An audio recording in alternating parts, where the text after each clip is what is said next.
We're getting to the end. We only have two more. Two more.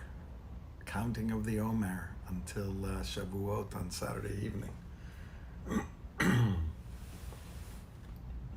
doesn't look very good.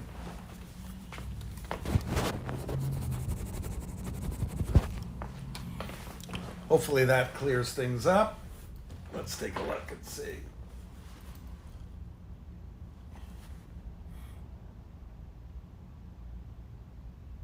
Oh, that's so much better. I look so much better now. So we're in the week of Malchut, our final week, 7th week of the Omer, 6th week of the Omer, 7th week of the Omer. We're in the 7th week. We've already completed 6 weeks, and this last one, Malchut, is sovereignty or kingdom, but it's also about leadership. It's that inside of us that leads us towards being a leader. Yesterday, when Tiferet, it was Tiferet Sheb Malchut, then we had to think of the idea of how can we bring compassion into our leadership. Today, when we think of Netzach Sheb Malchut, we think of that leadership needs to be enduring. You need to stick to your guns.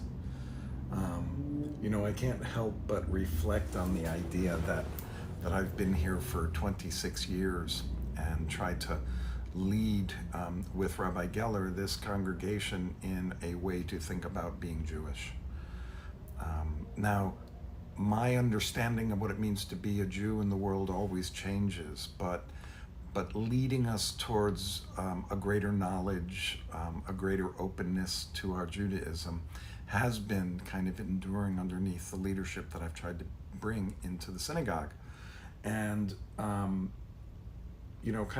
of one of the things that becomes really important, I think, is keeping it going, staying, longevity, keeping my nose to the grindstone, right? Continuing to do and to be, and just being open to kind of whatever it is that allows me to have my own fulfillment in life through my Judaism, and trying to impart that to others. It's really interesting because in the first 22 years of my rabbinate, I didn't do any of this meditation. I didn't do any mindfulness. So that, things change as you make your way through your life and different things are important to you. And I would say that that this idea of keeping the enduring aspects of leadership is truly important when finding a community. Wait, I just want to check. I just want to say hi to Michelle and Kathy and Yochanan and Lisa Ponder. That's all I see there, but I thought that Valerie was also on here, so hi Valerie as well. But it's in anything that you do. It's that endurance. It's both ways, right? It's the endurance that allows you to have sovereignty over something, and it's being in that place of sovereignty and kingship that demands the endurance. And I'm not just talking about leadership in terms of leading a congregation, but leadership of our own lives and how we move forward in our lives, that there needs to be compassion in that leadership towards ourselves. But there also needs to be that netzach, right?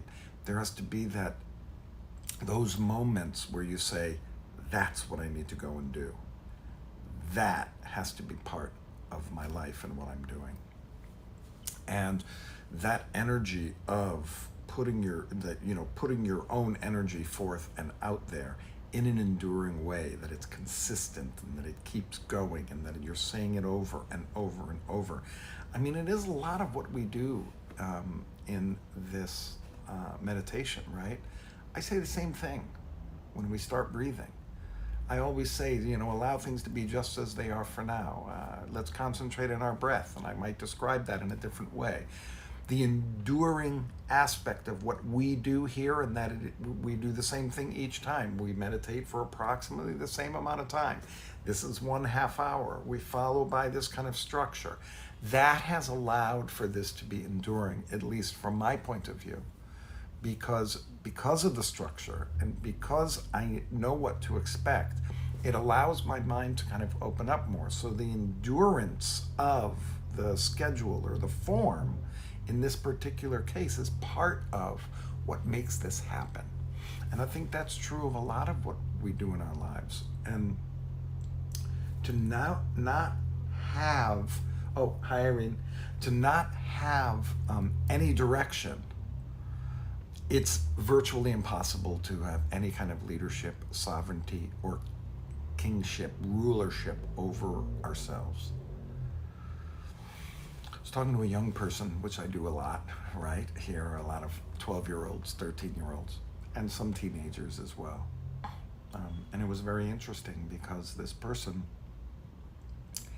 he was going through a rough time because he didn't have a purpose at this moment. Didn't have a direction. Now, I would wonder whether a teenager or a 12-year-old needs to have a direction, right? And that seems to me the time when you can go in 150,000 directions, and sooner or later you'll find a certain direction that might be best for you in your own mind. But, there was this idea of, I don't know what to do because I don't know where I'm going. It's like you pull up your map on the iPad or the iPod or the iPhone. You pull that map up and you push on that little line there, and you have to tell it where to go. That map's not going to just say, hey, I suggest you go here, although there might be some algorithms that can do that. It's 5 o'clock. You'd like to go to Franklin Canyon. It would be wonderful to say that. But it's more like, if you want the map to go in a particular direction, you have to tell it where to go. If we want our lives to go into a particular direction, we have to tell our lives what direction to go. The netzach of our life. The netzach. That energy to push forward in a certain direction. Incredibly important when it comes to leadership and sovereignty. If we want to get the most out of our life, we've got to know where we're going and why we're going there. And to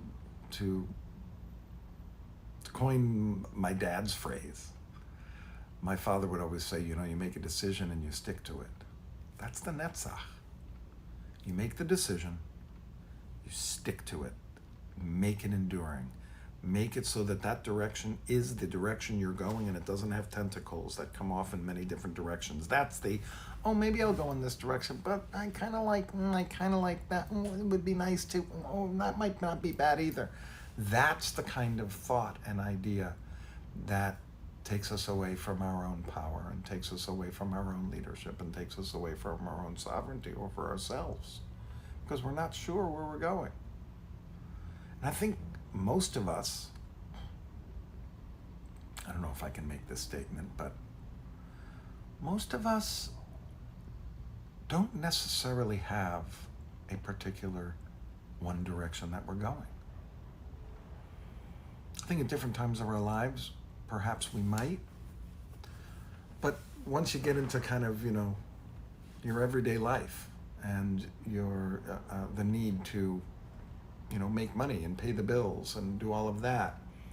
It could be that we were going into a particular direction, but once it starts being about, I need to make a living to survive, sometimes it can kind of derail that.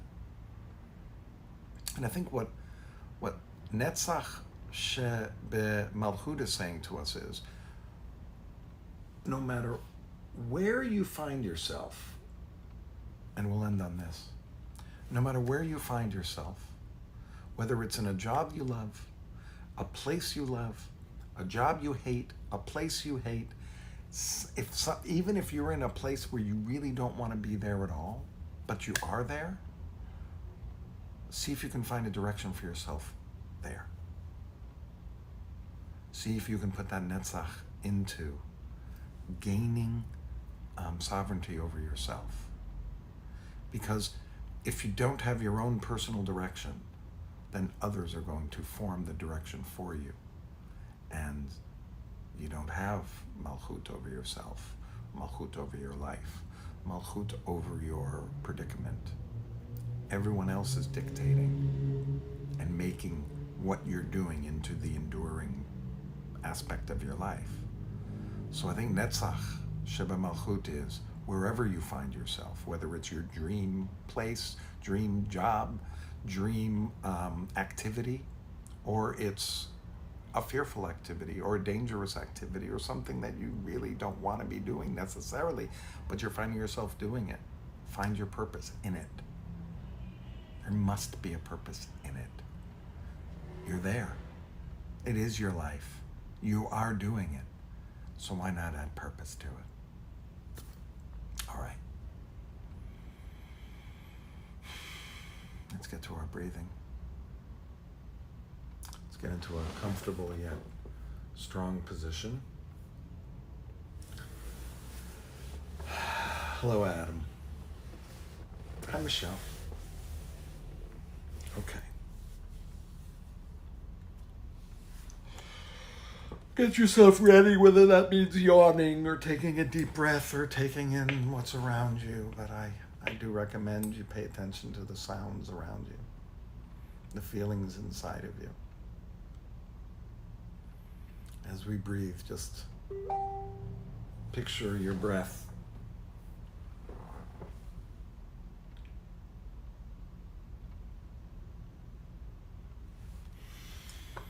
Picture your breath inside your body. How does it feel when the air comes in and then goes out? And then notice where your mind takes you. And see if you can, with love and kindness, whenever you notice your mind takes you away, just bring yourself back. You don't need to judge it. You know it's going to happen. And there's nothing wrong with it.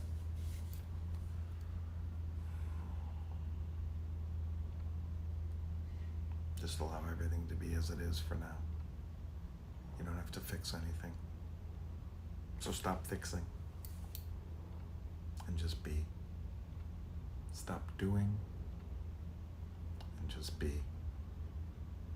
Let's see if we can do this for 15, 20 minutes. Then we can go back to our lives and solve all the problems of the world.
as your mind takes you away from your breath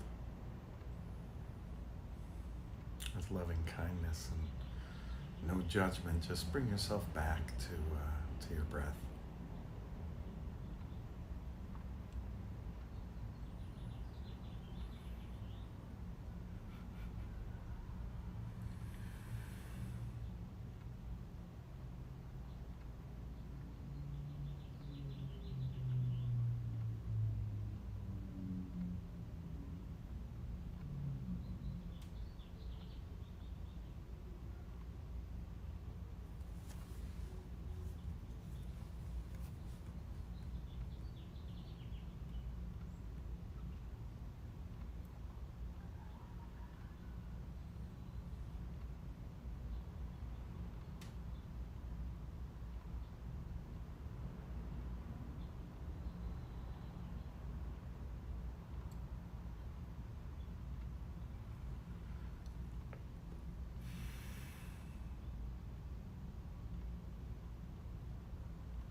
So as we move into our final 3 minutes or so,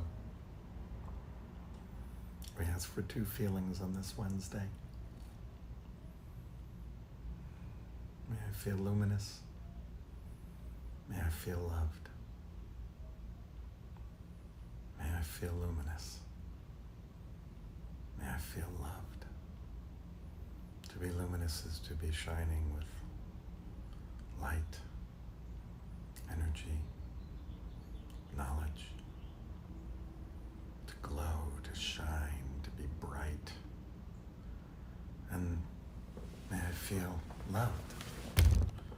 Sorry. Someone loves me, cares about me. I care about them. A reciprocal, loving relationship. Besides my dog. Although, that's a good one too. May I feel loved.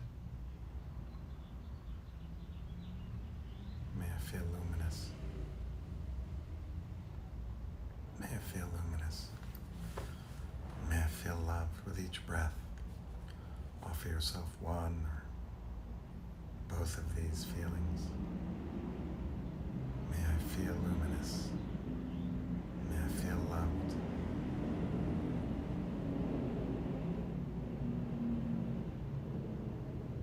May I feel loved. May I feel luminous. May I feel luminous and loved.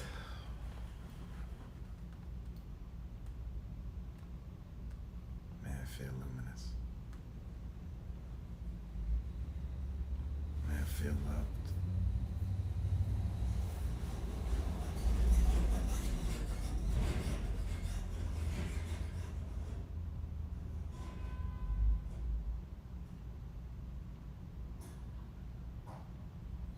May I feel loved. May I feel luminous.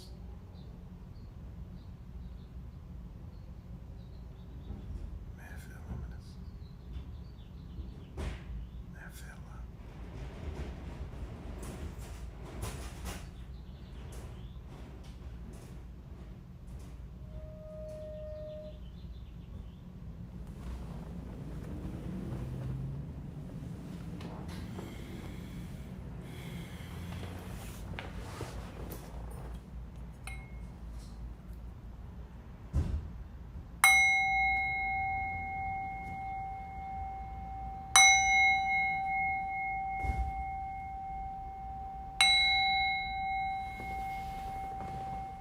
Thank you so much for joining me today. I hope that you were able to find stillness and peace. And may you feel luminous. And may you feel loved. And may your Netzach be a part of your Malchut. And take care. Have a good night. We'll see you tomorrow.